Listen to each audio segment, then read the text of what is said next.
اور یہ سمجھتے ہیں کہ یہ حق پہ ہیں. یزید بھی اپنے آپ کو حق پہ سمجھتا تھا، بالکل. ہٹلر بھی اپنے آپ کو حق پہ سمجھتا تھا، موسولینی بھی اپنے آپ کو حق پہ سمجھتا تھا. سارے ظالم جو ہیں وہ یہ اقرار کبھی تھوڑی کرتے ہیں کہ یار حضرت ہم سے غلطی ہوئی. وہ تو کوئی بڑا پڑھا لکھا انسان ہی سمجھ سکتا ہے کہ اور اقرار کرتا ہے کہ اس سے غلطی ہوئی. یہ اتنے بڑے بڑے جو ڈکٹیٹرز ہوتے ہیں یہ کبھی اپنے آپ کو غلط ثابت نہیں کرتے. یہ کہتے ہیں ہم حق پہ تھے. کبھی آپ نے سنا ہے کہ کسی بڑے ڈکٹیٹر نے ان کی طرح کے اقرار کیا ہو؟ نہیں کرتے. ان کی زندگی ختم ہو جاتی ہے. اب یہ منظر تاریخ ضرور لکھے گی کہ ایسا واقعہ ہوا تھا. آپ اس وقت کہاں تھے؟ یہ بات میرے اور آپ کے سوچنے کی ہے کہ are you standing on the right side of the history اور the wrong side of the history. امام ڈاکٹر شریعتی کا بڑا اچھا کہنا تھا کہ جس وقت حق کو تمہاری ضرورت ہے، سچ تمہیں آواز دے رہا ہے اور تم نہیں آئے، اس وقت اگر تم نے سچ نہیں بولا تو تاریخ کو اس بات سے کوئی غرض نہیں کہ اس وقت تم کسی مسجد میں نماز پڑھ رہے تھے یا کسی طوائف کے کوٹھے پہ بیٹھے دادے عیش دے رہے تھے. تاریخ کو اس سے کوئی غرض نہیں ہے. تمہارا نام لکھ دیا جائے گا کہ جب حق بات کہنی تھی، جب سچ کے ساتھ کھڑے ہونا تھا، جب یزید کا سامنا کرنا تھا تو تم بھاگ گئے تھے. تم کوفی ہو. اس کا فیصلہ ہمیں آپ کو خود کرنا چاہیے اور اس کے لیے جد و جہد کرنی چاہیے کہ ایسے لوگوں سے جان چھڑائی جائے. اچھا صاحب، اس سے پہلے کہ میں تفصیل سے بات کروں دفاعی بجٹ پہ کیوں اضافہ ہونا چاہیے، دو ایک اہم پوائنٹ ہیں، ان پہ جلدی سے روشنی ڈالتے ہوئے آگے بڑھتے ہیں. دیکھیے، پاکستانی امریکن کا ایک وفد پھر گیا ہے پاکستان عمران خان صاحب سے بات کرنے کے لیے، اور جو بات ان کو پہنچائی جا رہی ہے، جو بات، یہ مذاکرات نہیں ہیں. یہ جرنیل جو ہے یہ عمران سے مذاکرات نہیں کرنا چاہتے، اس سے فرما برداری چاہتے ہیں کہ جیسا ہم کہیں ویسا ویسا کرتے رہو. اور دیکھیے کہہ کیا رہے ہیں، چاہتے کیا ہیں. یہ تو اس پہ غور کیجیے آپ. وہ اس سسٹم کو بچانا چاہتے ہیں کیونکہ یہ کرپٹ سسٹم انہیں بہت راس آتا ہے. جرنیلوں کو کرپٹ کو آگے رکھو، حکومت میں رکھو، ان کی فائلیں بنا کے رکھو، ججز کو قید میں رکھو، آئین چینج کرا دو، ہر چیز اپنی مرضی سے کر لو، بھلے مستقبل صفر ہو جائے ملک کا. تو اس لیے یہ سسٹم جو برقرار رکھنا چاہتے ہیں اور عمران سے اس پہ وہ چاہتے ہیں ایگری کرے وہ اس پہ. دیکھیے، یہ اس کو یہ آفر کر رہے ہیں کہ آپ موجودہ حکومت کو شامل ہو جائیے، قومی حکومت میں شامل ہو جائیے، اور پھر الیکشن کا انتظار کیجئے، 2-3 سال کے بعد کرائیں گے، پھر ہم ڈاکہ ڈالیں گے، پھر اپنی مرضی سے پارٹی کو جتوا دیں گے. وہ یہ کہتا ہے میں ان کے ساتھ کیسے بیٹھ جاؤں جن کا مجھے علم ہے کھلی آنکھوں سے کہ یہ کرپٹ ہیں، انہوں نے خزانہ لوٹا ہے. آپ ان لوگوں سے خزانہ بھرنے کی امید رکھتے ہیں جنہوں نے خزانہ لوٹا ہے، 30 سال سے لوٹ رہے ہیں، کیونکہ وہ آپ کو راس آتے ہیں. تو آپ اسی کراؤڈ میں مکس کرنا چاہتے ہیں عمران کو بھی کہ you become part of it. جیسے یہ ہیں فرما برداری سے حکومت کر رہے ہیں، تم بھی کرو. وہ تو اپنے رقم کمانے کے لیے کرتے ہیں فرما برداری. وہ رقم کمانا اس کا مطلوب نہیں ہے. اس کو عمران خان کو اس کو حکومت لینے کا، پرائم منسٹر بننے کا شوق نہیں ہے. اس نے ایک دفعہ کھل کے کہا تھا کہ I didn't come to play the game, I came to change the game. میں گیم کھیلنے نہیں، میں گیم چینج کرنے آیا ہوں. وہ چاہتا ہے یہ کرپشن کا نظام جو ہے، سسٹم جو ہے، اس کو ہمیشہ کے لیے بدل دیا جائے. اور یہی اسی میں پاکستان کا فیوچر ہے. وقتی کامیابی اگر چاہیے اس کو، اگر وقتی جان چھڑانی ہے تو ہاں بھر دے، ابھی آ جائے، اب سب کچھ ٹھیک ہو جائے گا اس کا. وہ قربانی دے رہا ہے لانگ ٹرم کے لیے، اور ہمارے وہاں کبھی لانگ ٹرم کی سوچ پہ نہ سوچا گیا نہ اقدامات کیے گئے. ایڈاک بزنس پہ ہمیشہ کام ہوتا رہا. اس کی وجہ سے آج ہم کتنے برباد ہیں کہ یہ سسٹم جو کرپٹ سسٹم ہے یہ جرنیلوں کو بہت پسند ہے، اور یہ لوگ بھی بہت پسند ہیں جو کرپٹ لوگ ہیں. آنےسٹ آدمی جو ملک کے مستقبل جنریشن کا سوچ رہا ہے اس کے لیے قربانی دے رہا ہے. آج کتنی گرمی ہے، ذرا اڈیالہ میں جا کے کسی سے پوچھئے، وہ وہاں بیٹھا ہے، کہتا ہے نہیں میں گیو اپ نہیں کرتا ہوں، میں اپنے ملک اور اپنے عوام کو لیٹ ڈاؤن نہیں ہونے دوں گا. اچھا، اب علیمہ خان کی قیادت میں ایک تحریک چلانے کا اعلان کیا گیا ہے. دیکھیے میں ذرا تھوڑا سا اس میں کچھ وہ رکھتا ہوں، شکوک رکھتا ہوں. اس کی وجہ کیا ہے؟ دیکھو جب اس وقت کا منظر دیکھو، اس وقت کی حقیقت دیکھو کیا ہے. حقیقت یہ ہے کہ بھلے سے عاصم منیر نے اس کا تاج چرا کے اپنے سر پہ پہن لیا ہے، لیکن ایک فضا بنی ہوئی ہے کہ پاکستان جنگ جیت گیا ہے. ٹھیک ہے، وہ اس فضا سے فائدہ اٹھا رہا ہے عاصم منیر. وہ اس کو اپنے حق میں زیادہ سمجھ رہا ہے. وہ اب اور زیادہ ظلم کرے گا، اس کو یہ امید ہے. اور آپ اس وقت اگر تحریک چلائیں گے تو آپ کا بیانیہ کیا ہے؟ آپ کے ہاتھ میں کوئی مضبوط بیانیہ نہیں ہے. مضبوط بیانیہ تھا 26 نومبر کو جب اسٹریٹ فائرنگ کی تھی اور لاشیں گری تھیں. وہ وقت تھا سامنے آ کر لیڈ کرنے کا اور تحریک چلانے کا. تو وہ تو پوری یہ قیادت جو تھی یہ انتشار کا شکار تھی. آج اگر آپ اٹھیں گے اس گرم موسم میں تو کتنے لوگ آپ کے ساتھ چلیں گے؟ کے پی کے لوگ چلیں گے، پنجاب کے لوگ نہیں چلیں گے. وہ بہت مشکل لوگ ہیں، بہت مشکل لوگ ہیں. اور بیانیہ ہی نہیں ہے آپ کے پاس اس وقت، کوئی اسٹرانگ بیانیہ نہیں ہے. جب 26 نومبر کو لاشیں گری تھی وہ وقت تھا اسٹرانگ بیانیے کا. وہ وقت آپ نے نکال دیا. اب ذرا انتظار کیجئے، بغیر بیانیے کے آگے بڑھیں گے تو کامیابی ہو بھی سکتی ہے کہ اس دوران کوئی ایسے واقعات ہو جائیں جو آپ کا بیانیہ بن جائیں اور آپ کو آگے لے جائیں. لیکن امید ذرا کم رکھیے گا. اچھا صاحب، اب آئیے بجٹ کی طرف، دفاعی بجٹ کی طرف. میں کیوں کہتا ہوں کہ دفاعی بجٹ بڑھنا چاہیے، اس میں کوئی وہ نہیں ہے. کل ایک دوست ہیں، ان سے بات ہو رہی تھی تو وہ کہنے لگیں کہ صاحب آپ کیا بات کرتے ہیں Faiq sahib, bullet don't build the nation, bread does. I said yes، بڑی اچھی دلیل دی ہے کہ feed the people not the گن.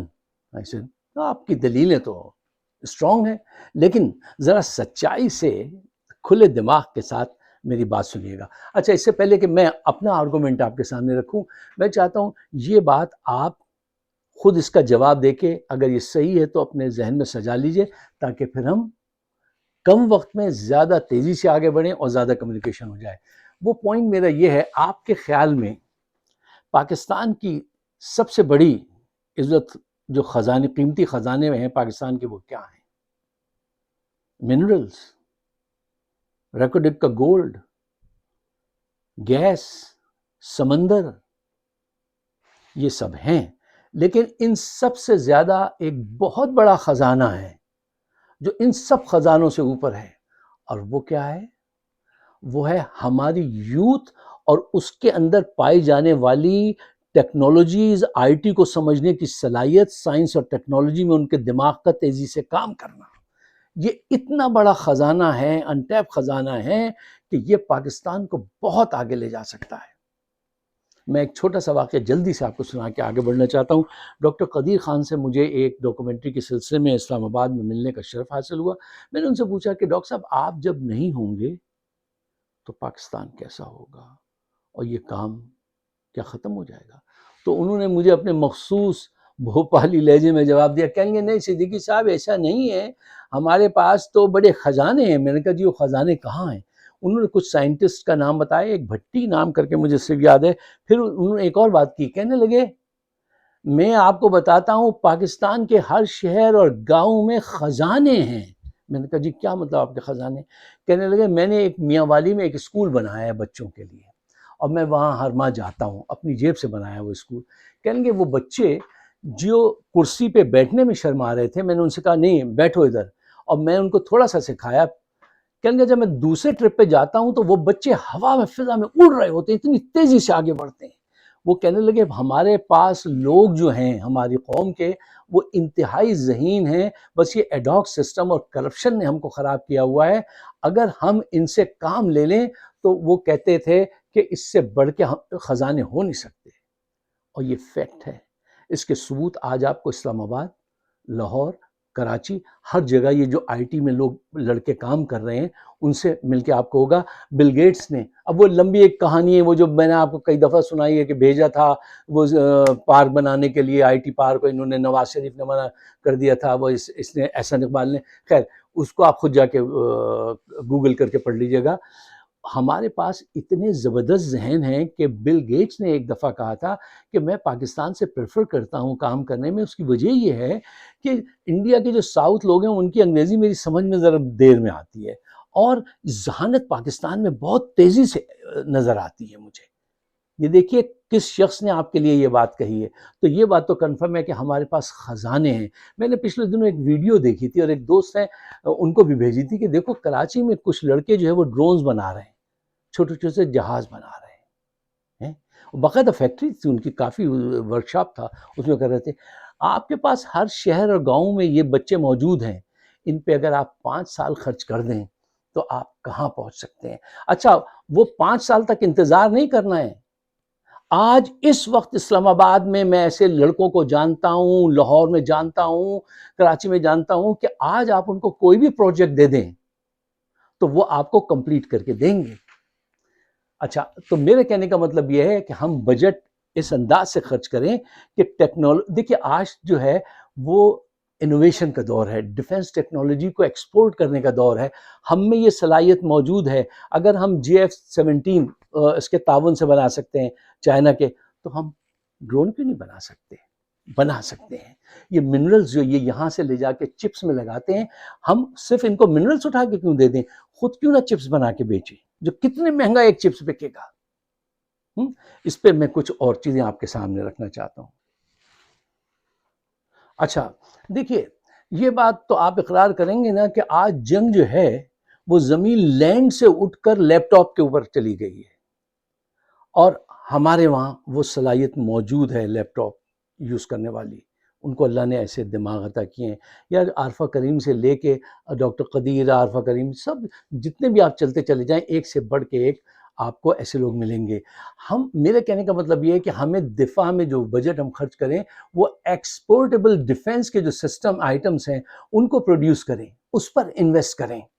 آج انوویشن کا دور ہے, اور ڈیفنس کے سلسلے میں دیکھیے ہم ڈرونز بنا سکتے ہیں, اسپیس سیکیورٹی کے سسٹم, ٹریکنگ سسٹم بنا سکتے ہیں, سائبر ڈیفنس کے سسٹم ڈیولپ کر سکتے ہیں, ٹریکنگ سسٹم بنا سکتے ہیں. ٹھیک ہے نا. اسپیس کے کتنے پروجیکٹ ہیں جو ہم کر سکتے ہیں, کیوں پوچھئے. آپ کو پتہ ہے 1960s میں Pakistan atomic research commission doctor Ishrat Hussain Usmani نے جو بنایا تھا, وہ ایک جینیس آدمی تھے جو 23 سال کی عمر میں انگلینڈ سے فزکس میں PhD کر کے آئے تھے, نیوکلیئر فزکس میں. ان کا یہ پروجیکٹ تھا. 1960 میں یہ ادارہ قائم ہوا. 62 میں رہبر نام کی پہلی سیٹلائٹ انہوں نے بھیج دی تھی, اور جناب اس وقت نہ چائنا تھا نہ انڈیا اتنا آگے تھا جتنا آگے پاکستان تھا. جی جو بات میں آپ سے کہہ رہا ہوں اس کو ویریفائی کیجئے, خود گوگل کیجئے جا کے. وہ تو بعد میں یہ بدماشوں کی جو حکومت آئی ہے, نون اور PPP, ہر ایک نے آ کے صرف مال بنایا اور ایسے سارے پروجیکٹ بند کر دیے جو فیوچر سے تعلق رکھتے تھے. عثمانی صاحب یہ کہتے تھے کہ فیوچر دیکھو, اس میں فیوچر ہے یہاں. اور کتنی اس وقت ایشیا میں سب سے پہلے پاکستان کو یہ اعزاز حاصل تھا. آج اسی اسپیس میں ہم, آج بھی ہمارے پاس ایسے سپارکوں میں ایسے سائنٹسٹ اور دوسرے اداروں میں, یہ PAEC جو ان کا ڈاکٹر عثمانی صاحب جو بنا گئے تھے وہ تھا. اچھا ڈاکٹر عثمانی صاحب کی ایک بڑا قصہ ہے, وقت چونکہ کم ہوتا ہے. آپ کو پتہ ہے جب وہ پاکستان بنا تو وہ ایک کسٹم ڈپارٹمنٹ میں کام کرتے تھے. بھٹو صاحب کو مل گیا کسی دن. بھٹو صاحب نے پوچھا تم کیا کرتے ہو, تو انہوں نے بتایا میں یہاں اس چیز کا انچارج ہوں. تو بھٹو صاحب ان کو پکڑ کے ایوب خان کے پاس لے گئے, ان سے کہا میں آپ کے لیے تحفہ لایا ہوں.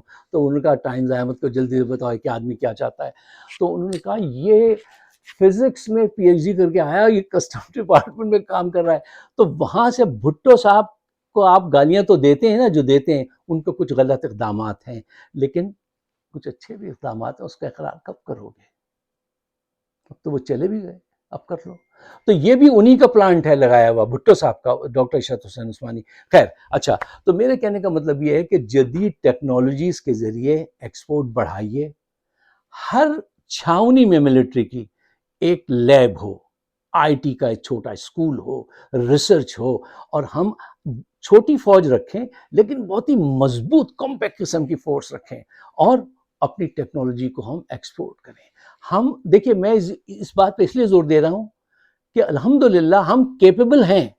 آپ آج کوئی بھی پروجیکٹ بتائیے, پاکستان میں ایسے نوجوان موجود ہیں جو اس کو کمپلیٹ کر کے آپ کو دیں گے. زیادہ تفصیل میں یہاں آپ سے نہیں کر سکتا، لیکن ایسے صلاحیتیں موجود ہیں. تو اس سے ہمیں فائدہ اٹھانا چاہیے.